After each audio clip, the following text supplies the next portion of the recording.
everyone. I'm Kat, and this is Tom, and I'm a program coordinator at 18 Reasons. 18 Reasons is a nonprofit community cooking school on a mission to empower our community with the confidence and creativity to buy, cook, and eat good food every day. Today, we are partnered with the Berkeley Public Library. This is the first part of an upcoming series. The series will look a little bit different in the future. It will be over Zoom and will provide ingredients so we can cook and interact together. If you'd like to sign up, you can email Jeff at capital J, capital FINNDLEY at cityofberkeley.edu. This will be in the chat box as well as the description box after the stream, and you can make sure to look out for more fun things in the Berkeley Public Library newsletter. In today's demo, Tom Dawson will be making a fruit compote, banana pancakes, and a Popeye smoothie. Here's Tom.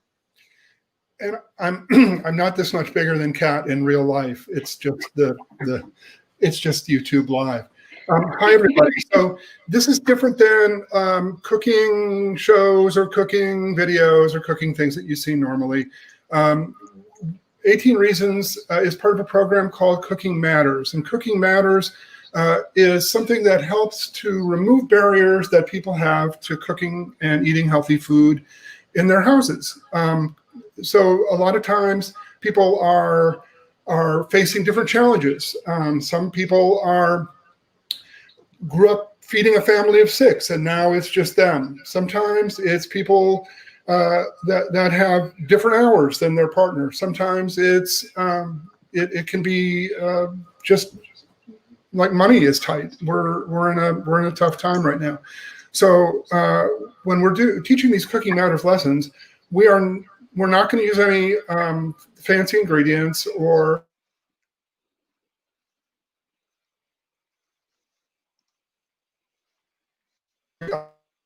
simple. Hello, welcome back. So we're going to make simple food that you can make at home on a budget, very reasonable, very easy, and it also has the benefit of being very healthy for you. So today we're going to start. We're not. A lot of people aren't cooking with us today. In our normal lessons, people cook with us. But today, since we're doing a demo, we thought we'd show you something that you might be able to do this weekend on Saturday or Sunday. Make a nice breakfast for yourself, for you and your partner, or your family. So we're going to start by making. We're going to make the oatmeal pancakes, but to get going, we're going to start by making a fruit compote. So I'm going to. What we have to do when we're making a fruit compote is we're actually kind of making a jam. So it's going to be it's going to go on the stove. Some fruit. You can use frozen fruit. You can use fresh fruit. It can be fruit that's maybe near the end of its natural life. It can be fruit that's perfect and fresh. But we're going to be making a little homemade jam that we can use on top of the pancakes instead of syrup. There'll be a little bit of sweetener that goes into the compote, but it's not going to be as sweet as if we were using plain syrup. So I'm going to start by taking about half of these blueberries, about a cup. And I'll put the recipe up right now, if that's okay. So you can pause the screen and also look after in the description box for the recipe if you'd like to access that. So here it is really quickly, and then you can pause if you'd like. And we're going to go back to Tom now. And I'm just, right now, I'm trimming. I'm going to get these off of here, though you don't need to look at that right now. I'm going to save these tops for later because we are going to use these. We don't want to waste food. So I'm going to, again, make about a cup of these strawberries to go with our cup of blueberries that are already in the pan. And so as Kat mentioned, later on we're going to be making a smoothie, and we'll be able to take these tops and put them right in our smoothie.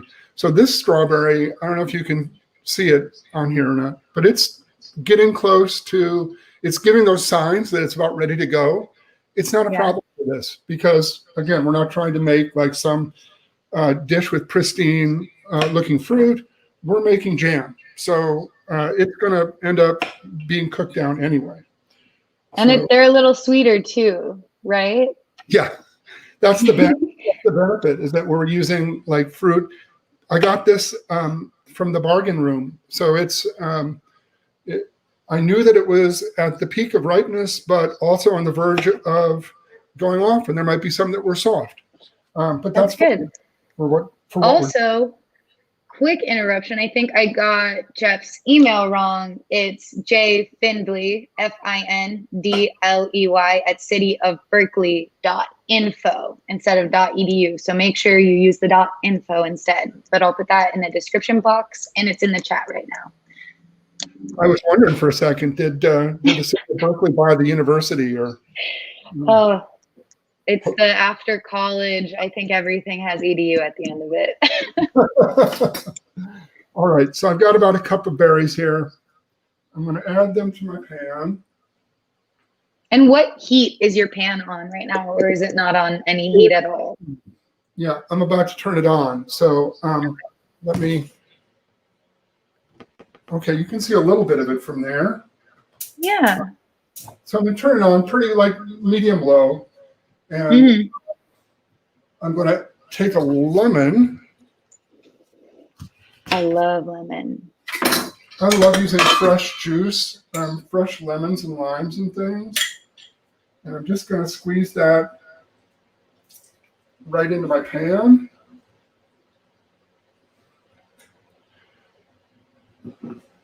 Perfect. What kind of pan are you using, Tom? That looks like a little bit of a different pan that I've never seen before. Well, it is a little. It's called a wok.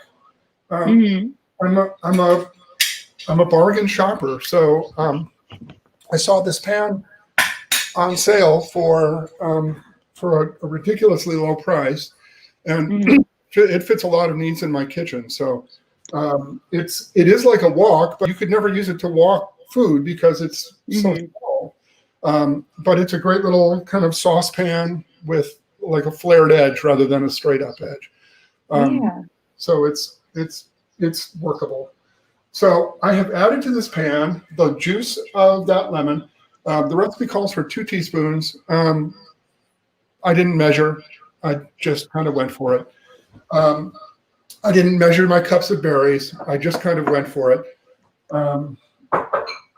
And that's fine. And if you have an extra piece of fruit that you think would go well in this jam, this compote that we're making, you can grab that out of your fridge. If something you think is going to go soft in a few days, get it in there, get it in the pan. What other types of fruit could you use? You know, any berry. Definitely.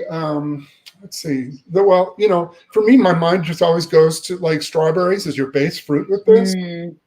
But when I find the berries on special, whether they're blackberries or whatever they are, they go in. Blueberries, yeah, like today. And then our sweetener is going to be a 1/4 cup of sugar, which I'm going to go grab.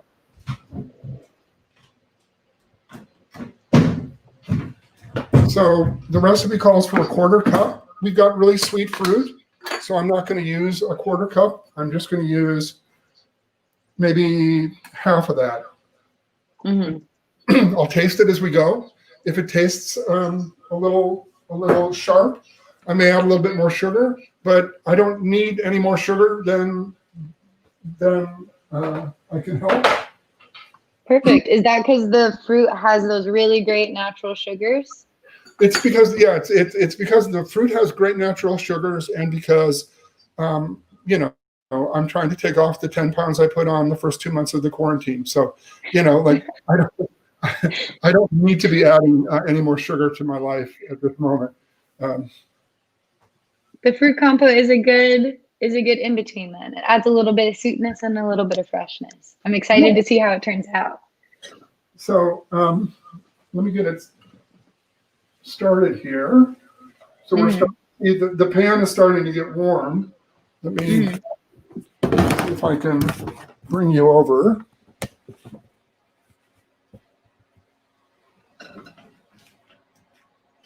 That looks so pretty. So we're starting to boil. And again, the thing with this is I want to start it pretty slow. And what's going to happen is the fruit's going to break down a little bit. And as the fruit breaks down, there's going to be more water released. So you might need to adjust the heat. You want to keep it from burning. Sugar, sweet sugar will burn. Notice I left the berries whole. That's just something that I like. I want them to cook down and be able to have some fruit still visible in them. You don't have to do that. You can cut them into quarters. You can cut them small. Play it however you like, however works for you. But that's really all that has to be done right now. We're going to let that sit for a while and just do its thing. And I'm going to whisk you back over here. And let's start making some pancake batter. Okay, so if we're gonna start that pancake batter, I'll put the recipe on the screen again really quickly, just so people can pause if they watch the video later on. Once again, that will be in the description as well. So here is that oatmeal banana pancake recipe for just a moment. I'm really excited about this. I made pumpkin pancakes the other day, and it's definitely a good time for pancakes. I love them. Okay. We're there. We're there. Got the 2 eggs. I'm going to break them and I'm going to put them in our pan.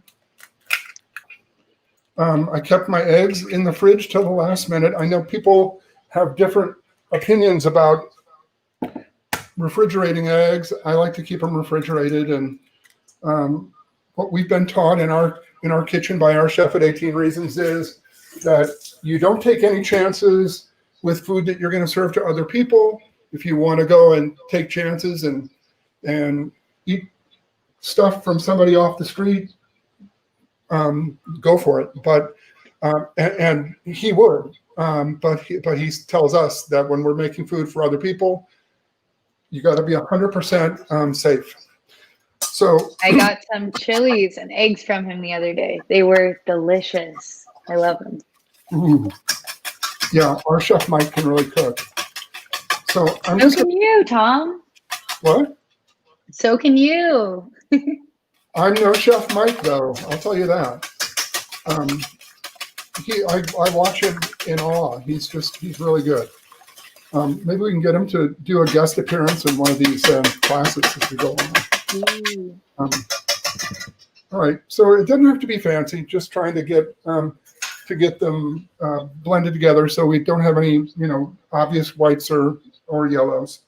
And now I'm going to start adding my dry ingredients. You can mix your dry ingredients separately and then whisk them together if you want. Sometimes when you're baking, you want to do that because you want to get things like the baking powder incorporated so that it's well incorporated. But we're going to mix this up well enough so that we don't have to be,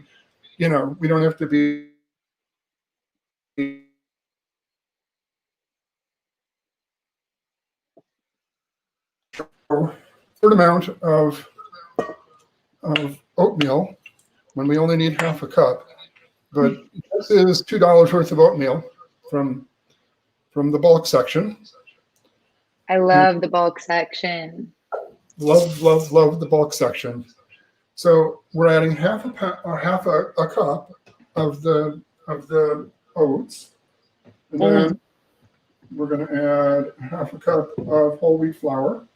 You can use oat flour as well if you'd like, but that's not what I'm going to do today.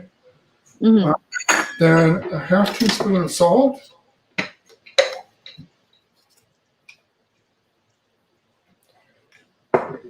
And a full teaspoon of baking powder, or 2 half teaspoons.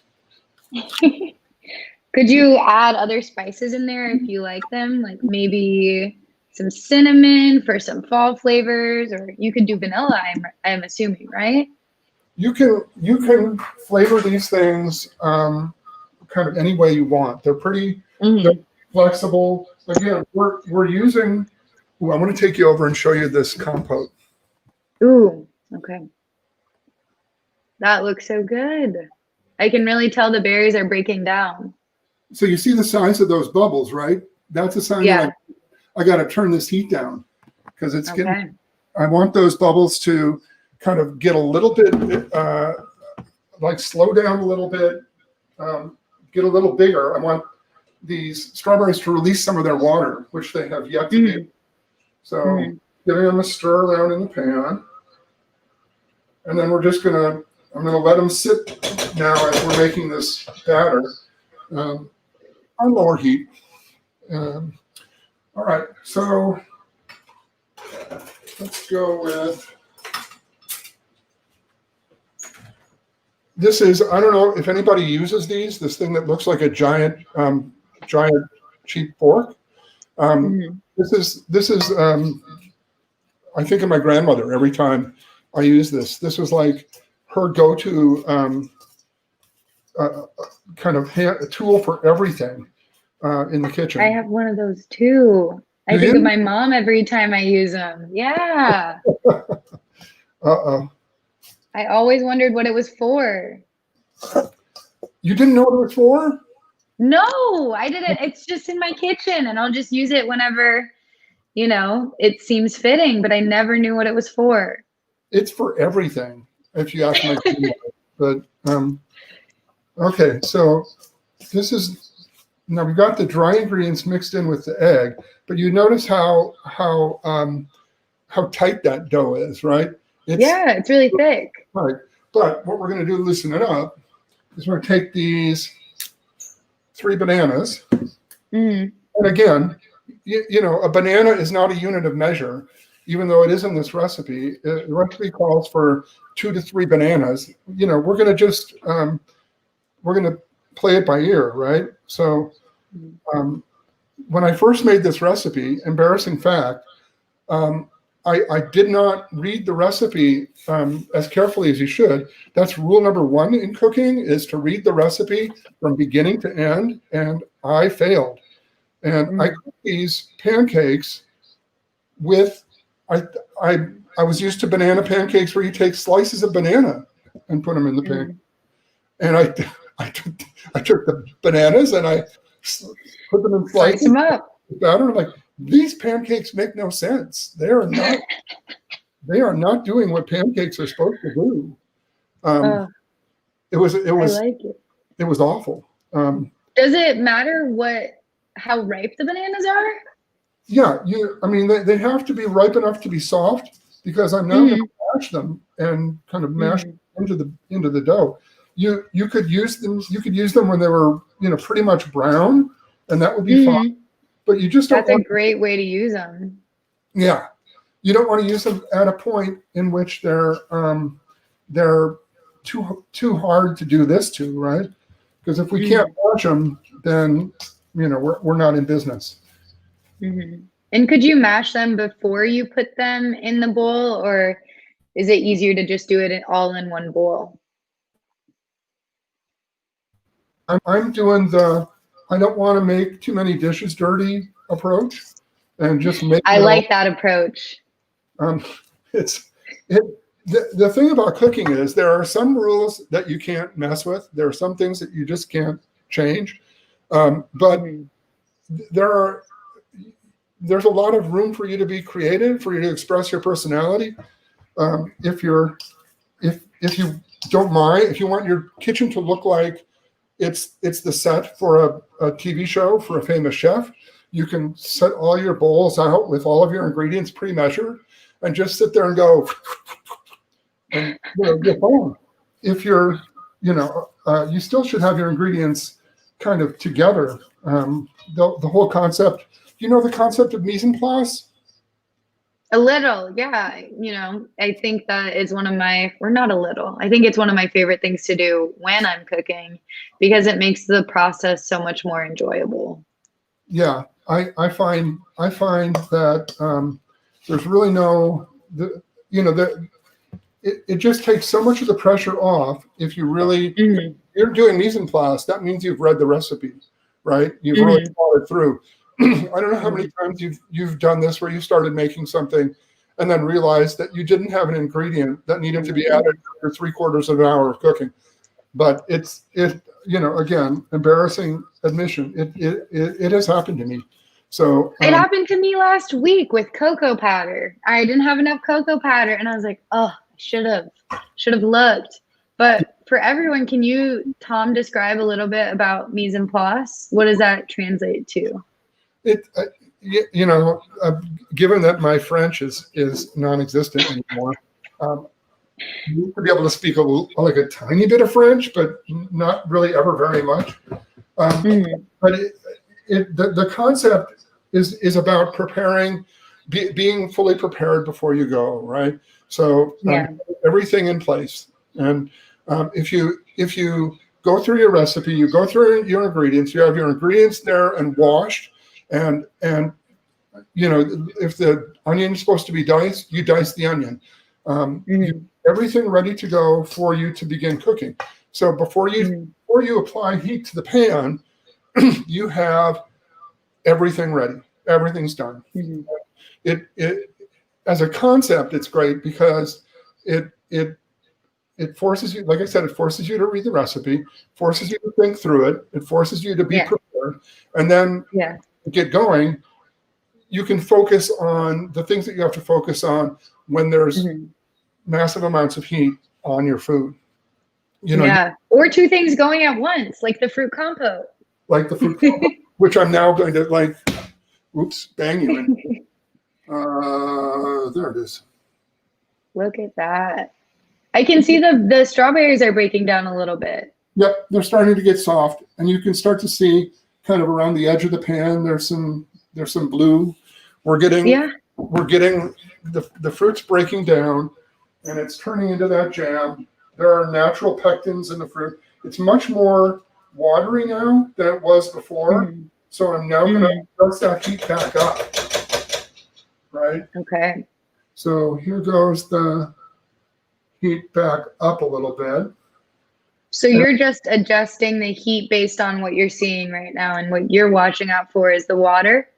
Yeah, as the water starts to as the fruits give up their moisture, that moisture is going to cook off, but the fruits are going to get soft. The whole thing is going to sweeten because we're concentrating all the flavor and all the sugars that were in those berries, and those berries were sweet to begin with, but now we're going to cook them down. So we'll get in. It'll be syrup like sweetness that we're adding to the pancakes, but again, a lot of it's not going to be just a sugar hit. So like the difference between you're still eating sugar if you're eating fruit, if you're eating sugar in fruit, or if you're eating sugar that's part of some of the food. But if you're just eating liquid sugar, then your body doesn't have to do anything to that in order to kind of incorporate it, get it into your bloodstream. We're still, even though we're cooking this down a little bit, a fair amount of sugar is still going to be embedded in the fruit, and we still have the fiber that's coming with the fruit. We still have we still have all the we have nutritional benefits that we get when we're gonna be eating this that we wouldn't get just from eating straight up sugar. So I just spilled a little on my counter. No worries. You mentioned pectin earlier, and I have a kumquat tree in my backyard, and I was surprised to find out that kumquats have a large amount of pectin. So I didn't have to add anything to it, and I made some beautiful kumquat marmalade. I love kumquats, just eating them plain, but I've never made kumquat marmalade. That sounds it was my first time. So let me show you this batter now. So I mashed those bananas into our mixture, and suddenly we've got something that's a little bit more appropriate for a pancake. I mean, it's still thicker than like a buttermilk pancake batter, would be. Mhm. That's kind of what we want, right? Mhm. So it's starting to look pretty good. And as you said, if you're feeling spicy, if you're one of those pumpkin spice people, or I love nutmeg. I mean, nutmeg would be Ooh. great here. But I'm going to leave them just kind of straight up because I think I'm going to be serving these to my wife, and she is on the plain. She wants them like on the plain side. So Mhm. so I'm going to stick with them plain. So And if people don't like those large rolled oats in there, you mentioned before that they could use oat flour. Do you think they could use a combination of oat flour and whole wheat flour? I like the texture that the whole oats give, and one of the Mhm. reasons we kind of did this early was so Mhm. that get them kind of hydrating a little bit, so that they're Ooh. be super, um, chewy when we get to them. Mhm. I mean, they will be chewy, but pleasantly chewy rather than fibrously, painfully chewy, Mhm. which is, not good. Um, Again, I would probably stick with what you could do is you go with quick oats. So these are rolled Mhm. oats, but quick oats are rolled even more and even kind of thinner and more beat up, and Mhm. that would be an easy substitution that would, I think, probably work really well if you're worried about the texture from these guys. Mhm. It Okay. seems like it would be a super filling breakfast. Whenever I eat oatmeal, I feel like I'm fueled for the day. That's like when we're one of the thoughts that we have when we make this, when we choose this recipe, again, this is a Cooking Matters recipe. It's got whole wheat instead of white flour. It's got a whole grain, which is the rolled oats, right? That's a whole grain. So when you eat whole grains, you talk about like it making you feel full longer. It takes your body more effort to process the fibers in a whole grain and to break down that Mhm. grain than it does. The more processed the food is, the easier it is for your body to break it down and get it into your bloodstream. So what we're doing is we're throwing up some obstacles for our body with this. We're making it work. We're making it work to get there, and that's going to keep it from. You're going to still have something in your belly for a while, Mhm. which is that's one of the things we want from breakfast, right? We don't want Mhm. to have a breakfast and then 15 minutes later, half an hour later, feel hungry and need to go in and start snacking before morning tea time. So um, all right, so I'm going to give this one more stir through, make sure that I don't have any big lumps, and also to try to make sure that all of those oat grains have an opportunity to fully hydrate. But I'm really liking the consistency of this now and the texture of it. It's thick, and it's going to be the kind of pancake that when you put it in the pan, we might have to like tamp it down a little bit to get it Mhm. to the size we want. But I think it's looking good. I'm Me going to too. take you back over. Down, down. There it is.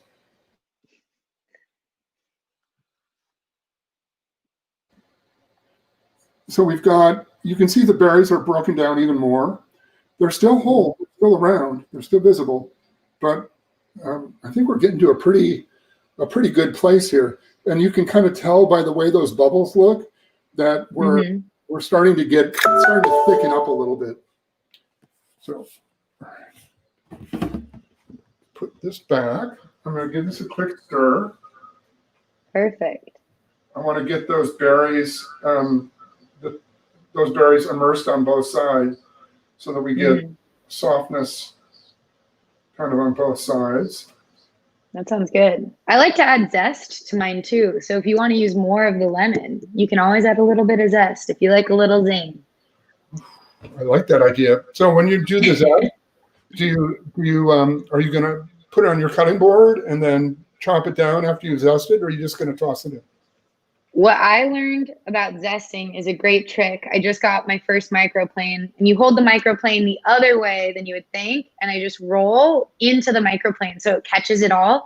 So then when I need to use it, I just flip it over into whatever it needs to be used on. And I was like, this is a great trick. Why didn't I think of this sooner? I mean, I didn't think of it, but someone showed me, and I was like, genius. I love it, but unfortunately, I put my lemon peels in the sink, so No worries. it would be anti-hygienic of me to do that. But, all right, so I'm going to let that continue to cook. I'm actually going to switch the burner now and move it back because we're going to have to make some pancakes pretty quick here too. Perfect. Have we gotten any questions in through the chat? We don't have any questions, but I'm trying to ask questions that people might have at home. And one of them is, you keep changing the heat, but I'm assuming, especially with the fruit compote, that you're never going on extra high. I know when I started cooking, I was like, it needs to be on high. Everything needs to be on high. And I learned the hard way that, sometimes it's good for things to be a little lower, a little slower. So is that what you've been doing? Yeah, basically I've been kind of managing the heat so that I look at those bubbles, and those bubbles to me are an indicator of how much water is in there compared to how much sugar. So when the bubbles start getting really tiny, that means that I'm like, I need to watch it carefully so that I don't actually burn it, and start modulating down. When it's more watery, when all that water's been released and there's more water in the pan, then I can go a little higher. So I'm just trying to keep an eye on it every couple of minutes. And it's not something that you have to watch like crazy, but you don't want to have your first indication of a problem be the smell of burning. So yes, that's a bad place to be, and we don't want to be there. Yeah. So I'm going to put that pan on and get it warmed up. While I'm doing that, I'm going to start making another great morning beverage, or another great item, a smoothie. Now let's see. Okay. Here, while you get prepped, I can flash that last recipe on the screen. I know it's a little bit difficult because it changes the orientation for just a moment, but bear with me. Here is that Popeye smoothie recipe. I'll leave it here for just a moment. Sorry for jumbling you all up one more time, but we want to make sure that if you want, you can make this whenever you are at home. And once again, that will be in the description box below. I'll just wait one more second for everyone to look through that. Pretty simple directions. Just combine the ingredients and blend until smooth. I think that smoothies, in a way, are it's another food where you have, or another dish where you have like maximum flexibility. So here, bananas going in, they can be greenish ripe, but still ripe, or they can be a little bit farther down the path. These are pretty much perfect at this point, and so that kind of defeats my purpose. But I'm adding a couple bananas.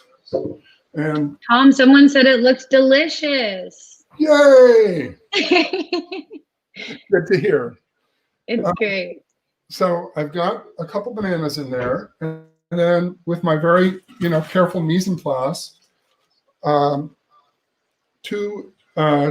this is 2 cups of spinach. So the recipe calls for 2 cups of spinach. How did I measure 2 cups of spinach? Personally, I think that's absurd, but 1 cup, 2 cups. So I'm not going to bother taking the stems out. There's good fiber in them. There's good nutrition in them. I'm going to put them in with the greens. I'm going to break them up a little bit as I put them in so that they don't confuse my blender. Just kind of making handfuls. And it's very cooperative spinach. It's breaking very nice. Oh, someone else said that they can't wait to try this at home. Oh, good. That'll be great. All right. So there's the spinach. I'm going to rinse my hands off And I because, bet people can use the amount of spinach that they like depending on their taste preference. But I always like to sneak a little bit of green in there. well, But I know my partner does not like the green, so I try to hide it.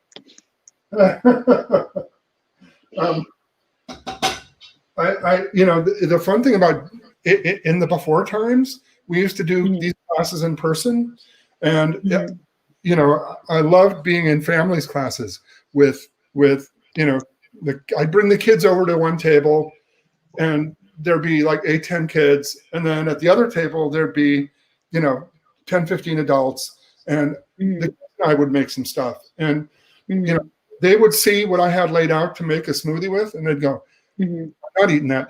I'm not eating that. Like, you expect me to eat spinach? Ain't happening. Yeah. And then, and then I take the strawberries and I show them what I got, right? And I say, we're just going to use the greens and everything. We're just going to use it all. I'm dumping the whole thing of strawberries in. Perfect. And Tom, how is that pan for the banana pancakes? Is that pan heated up yet, or let's get is it still on its way? Okay, perfect. Just wanted to check in. I'm not in any hurry. It's not blasting. I figure it's slowly working its way up to the right place. So I'm also adding my blueberries, and the recipe calls for some orange juice, which this afternoon is tangerine juice. I better shake that. And I bet you can put whatever juice you want too. This smoothie is very substitution friendly. It's true. I'm carefully measuring 1 cup. That was exactly 1 cup. It doesn't have to be exactly 1 cup. Now this I'm going to measure because this is a giant full thing of almond milk. I just don't have any idea. So it's like what you do with salt when you pour it into your hand to season instead of pouring it out of the container. Yeah, that's a good point. I like what you're doing. And I would not trust myself, honestly, to guess with a full thing of this. Did I put a cup in? Did I accidentally put 4 cups in? What's in there? And let me know before you blend so I can maybe save a few people, the torture of their ears. So yeah, definitely. So one other thing, I mentioned this earlier, but I want to throw it out again. You don't have to use the freshest fruit. You can use fruit that's on its way out the door. If you've got an extra mango in the fridge, throw it in. Think of smoothies as kind of, instead of having to use a specific recipe, you're using a framework. So you want to have things that work together well, that blend together well, that mesh together well, but you don't have to follow some, if you use a little bit more than 2 cups of spinach, if you can figure out what 2 cups of spinach is, it's okay, it's fine. The other thing is frozen fruit, perfect for this. So when people think about fruit, they think about the great fresh fruit, but frozen fruit is pretty good. It's usually picked at the peak of its ripeness, frozen, inexpensive. Once it's frozen, it's good for a long time. And the advantage that it has in the smoothie, you can keep it in your fridge. If it's just you at home, you can make a smoothie for 1 person. If you're making them for 4 or 5 people, it's doable too. And the frozen fruit in the smoothie will ice it up and kind of that cool, that thing like you paid for it at a smoothie store. But what I'm going to do is I'm just going to throw in a few ice cubes to give me a little bit of that impact, but I don't want to overly, juice it up. But makes sense. Plus, it's been a hot October, so maybe you want something a little bit cold at the end of the day. Yeah. And it'll add some moisture too. We now have, 5 seasons, winter, spring, summer, fall, and red flag. And, you know, we're in red flag now. So, all right. Do you want to preserve everybody? Yes. Okay. I'm going to. You're muted. We're muting Tom for just a moment so that we don't have to hear the blender, although it's creating a beautiful smoothie. What I like to put in my smoothie. Oh, no. Is it going now? Oh, there we go. We can see it. Oh, look at that. So for my smoothie, sometimes I even sneak a little bit of cucumber in there, and I really enjoy the refreshing taste cucumber has. But it looks like that is getting blended up real nice. And then you can see over in that left corner that Tom is using a little bit of a large pan for the pancakes, which means he can fit a lot of pancakes on there. But you don't have to use a pan exactly like that. I bet you can use a griddle, a cast iron, a non-stick, or whatever you prefer. But here's Tom again. I'm going to unmute him. There you are. You can use especially whatever you want. So here's our smoothie. It's greenish, right? It's kind of got that pop. You can still see the purple in there, but it's pretty. I'm going to go grab a glass. So it would be. You'll display it nice. People eat with their eyes, so it would be a great way to show everyone what it looks like. It would be wrong of me not to try it. Mm-hmm. And you can always change smoothies after the fact too. If you want it a little bit sweeter, add some more banana or whatever you want. I would add less banana, to be honest. Ooh, it's pretty good. No complaints, but yeah, I mean, it really looks to me like I'm drinking the produce section. You know, it's got everything in there. That's pretty good. All right, let me get this out of the way so that we can. Perfect. Someone loves the color. It's a good color. You can tell that it's quite healthy. I love when my food looks healthy. I love that. Okay, now I'm going to try this. Let's see how this all works.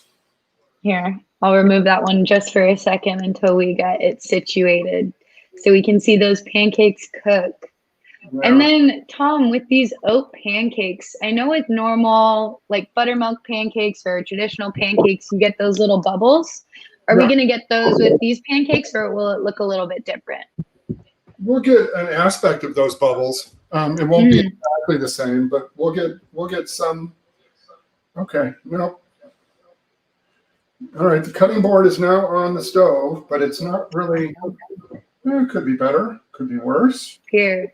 And I'm gonna do a little bit of an orientation change again. I am sorry for that, but we want to be able to see this shot a little bit better of the fruit compote. It looks great, so thick. So we're getting there, and it still looks like fruit, right? So it's you know what it is, but it's going to be nice and sweet and unctuous. That umami, flavor is going to be there. The pectin's going to bring the strawberries are really soft now. Like I think they may just break apart on their own, but that's what we got. Get this out of the way. Now let's see how hot this pan is. I'm going to just take a drip of water. And I'm not exactly seeing dancing water, so I'm going to turn up the heat a little bit. Okay. All right, and then I'm going to, now I'm using a nonstick pan, and there's a lot of folks that would tell you to use a neutral oil when making a pancake, but I'm an olive oil guy, and I'm going to use olive oil. I don't care. Tom cures his own olives. For all who don't know, he makes beautiful cured olives. I love olives, and I love olive oil, and there's very few times when I don't really feel like using olive oil as opposed to something else. So I'm going to make one here just because I think we need to have something we can see and then something that I can taste anyway. Mm-hmm. So I'm having to shape this out a little bit. Mm-hmm. It's not going to be your round restaurant pancake. There it is. Now, if you wanted to, now would be the time that you could slice the banana and put it in there, as I tried doing earlier in a failed attempt to do this recipe before. But it's not going to happen today. So we're just going to cook it up. Now, I don't know how well you can see, but there's around the edge of the pan, I can tell that I've got cooking because I've got the olive oil. That's kind of showing me that it's actually interacting with the pancake. And I'm going to actually turn off our compote. Great. Because I think we're right on track. Ooh. So that looks so lovely. The compote is going to be good.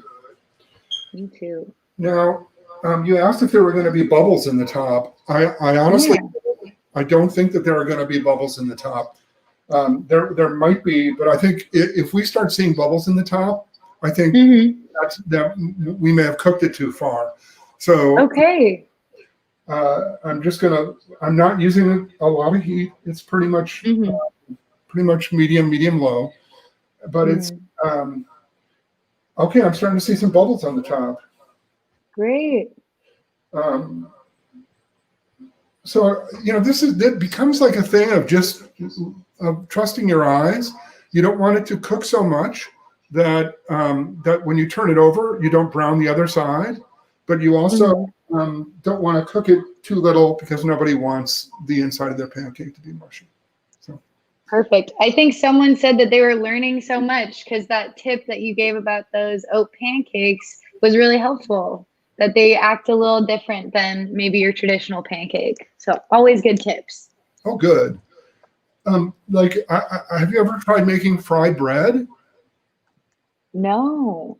So it's again a thing where you make a batter and then you can put it in a pan. Sometimes you fry it in oil, which is not where I want to be right now. But you can take a batter like this and make pancakes out of a lot of different things. Like Chinese pancakes are different and different texture. And there's a lot of pancakes where you have to kind of manipulate the dough on the pan to get it where you want it. So. All right, I'm starting to see more and more bubbles pop up. Okay. And my pan or my stove has this tendency to heat one area and leave an area very close to it unheated. So I'm jiggering my pan to make sure that I get bubbles all over the place. This side's starting to look like it's about ready to flip, but I want to see a couple more bubbles over here first. And then I saw you do something for a second there where you put your hand over that pan. Why'd you do that, Tom? It helps you with the heat, right? To know how hot the pan is, I'm assuming? I do want to try to know that. I don't know that it really actually teaches me anything or tells me anything. If it's so hot that I can feel that it's, then I've missed it already. So it's still a little bit underdone on this side, but I'm going to flip it because I'm starting to see a lot of bubbles. There we go, and it looks pretty good. Oh, that looks so wonderful. Let me give you the Instagram shot, right? Wow. I love that. I wish I could eat that. I learned that. I learned that you have to take the Instagram shot of your food from above the food. You always have to. I didn't know. I can't wait to see. Me too. I'm gonna get a plate out. Okay, perfect. And we're right on time. Hey. Someone said, "Wow, the pancake looks good." Oh, good. It does. I'm pleased with how brown it got, and I even kind of like this ridge around the outside. It's like an actual pancake to me. Mm-hmm. So. Tom, someone agreed with you about the top angle. They said, yes, the angles matter. They definitely do. You know, you learn new things every day, right? And I'm old, but I'm open to learning, and I will try to take my Instagram shots from the top. The problem I have is the lighting, right? So when you're over the top, then you're going to have, I don't want any camera shade on my food. So, yeah, that's the challenge of Instagram photography, but look at it. Perfect. Okay, so. And how long are you doing it on this side for? How do you know when this other side, when you flip it, is ready if you don't have those telltale signs as before? Good question. So I'm assuming that you cook it on this side maybe 2.5 times, 2 times longer than this side. Okay. What I'm looking for is making sure that it's kind of cooked through before I turn it on. So this is really just to kind of put a brown on it, and yeah, I'm going to touch it just to make sure if it springs back, then I know that it's ready to go. It's getting there. I'm going to turn off the heat. And that's what we got on the other side. Oh, Instagram, hold on. I love it. Oh, there's the shadow. It's okay. Okay. So there it is. I think it will look even better with that fruit compote on it. I'm going to carefully plate my pancake. That was me. And what if I make too many pancakes, Tom? Oh my goodness. Because I'm only one person. When was the last time you made too many pancakes? Like last week. Oh, okay. When I made those pumpkin pancakes, I had too many of them. So if you've got a screen, you know, kind of like just a grid that you can set them on. Set on a grid. Let them kind of cool down. When they're cool, then put them in a bag, single layer in a bag, freeze them.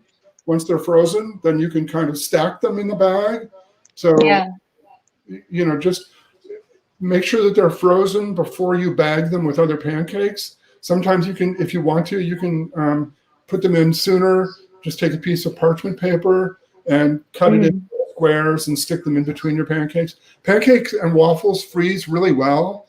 My 21-year-old child relied on waffles and pancakes that were made on the weekend and frozen for breakfast for many years. So it's great. And if if you are doing this alone, there are enough pancakes here to feed an army. So you can if you do make too many, just make them and then freeze them. So I like that. It's a quick breakfast. Exactly. Especially with this smoothie. So this really does look like kind of like jam now. Whoa. Oops. Oh, I love the color on that. And it smells good. It smells good. So I'm going to take that. I'm just going to put that on top. A good breakfast for dinner. Well, that's what I'm having. But you know, think about this in terms of a Sunday breakfast. Pretty healthy. And it's as overhead as I can get. Yeah. But we've got that fresh fruit compote, and there's plenty of extra, and the extra fruit compote can go in the fridge, and you can gobble that up during the week. You can put it in yogurt. Hi. You can put it in yogurt. You can. There's a lot of stuff a lot of ways that you can reuse it. It's just like, I don't know if anybody likes vanilla ice cream, but it's really good on vanilla ice cream. And then Tom, we have one last question. I think it is probably our last for the night because we only have 5 minutes left. But someone asked about the pancakes, what other flavors of pancake you like to make? Oh boy. Or toppings, maybe. What toppings do you like to add? I like to add nuts on mine. Some pecans or pecans. Okay, I can guarantee you that there will be nuts in the batch that I'm about to prepare for my wife, because she has nuts in her coffee. She has nuts with everything. So there will be walnuts in these, and that's easy. There's limited by your imagination. If you're a kid, you want chocolate chips in them. If you're an adult, you want nuts in them. If you're a kid and an adult, you get both. I mean, you can kind of play it any way that you want. Pieces of fruit on top, like put them on top when you just pour the pancake, so that the fruit gets to soften a little bit while it sits in the pan. Then you flip it over. That fruit goes on the griddle. Your pancake isn't going to caramelize as much, but that fruit's going to caramelize. And a cooked banana, a caramelized banana, is delicious. It's good. But you can kind of use anything that you choose, anything that inspires you. We've got coconut flakes. Those might be good in it. I mean, just follow your heart. Do what makes you happy. I love it. Can you talk about this series just a little bit more while you enjoy these pancakes in our last few moments together? Absolutely. In the series, I am going to enjoy this pancake before too long. In the series, we're going to talk kind of about issues that people have, barriers that people have around eating, buying, eating, cooking good food. And as I mentioned at the beginning of our episode today, there are so many different barriers that people have. There are great cooks that cooked for their family, and that their family goes away and they find themselves alone, and they find it hard to get interested in doing the cooking again.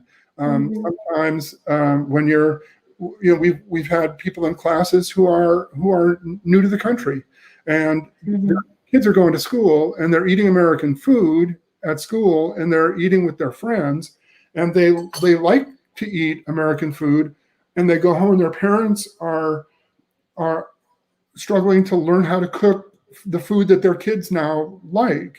So we have situations like that. We have people that just haven't picked up a knife and turned on before. They're used to getting everything delivered, or they're used to getting everything frozen. And if you're going to eat prepared food that's warmed up out of the freezer, that's not going to be as healthy for you. I think if you cook food yourself and you see what goes into it, you're going to be eating healthier than you would be if you ate processed food all the time. And some people just don't have access. Some people, the closest place to get food is a gas station, or they may not have a car. They may not be able to get to a supermarket.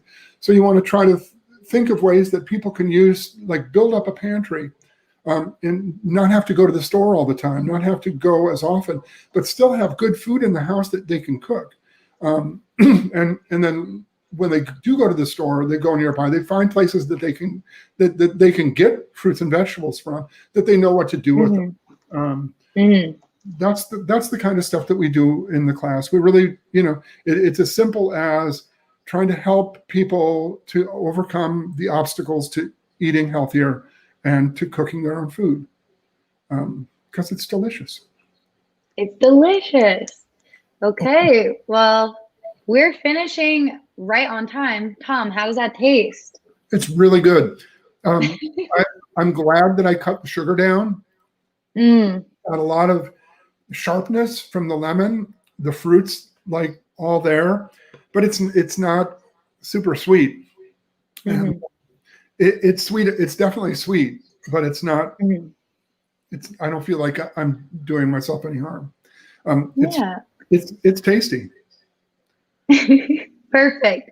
So once again, if you want to sign up for this series, you can email Jeff at, I'll get the email right this time, it's in the chat. It's JFIN DLEY at cityofberkeley.info. And then that will be in the description box below after the stream. And you can also check out other fun events on 18 Reasons or with the Berkeley Public Library. Thank you all so much. And thank you, Tom, for teaching us how to cook such wonderful, delicious foods. Thank you, Kat. I hope everyone has a great night. Cheers. Cheers.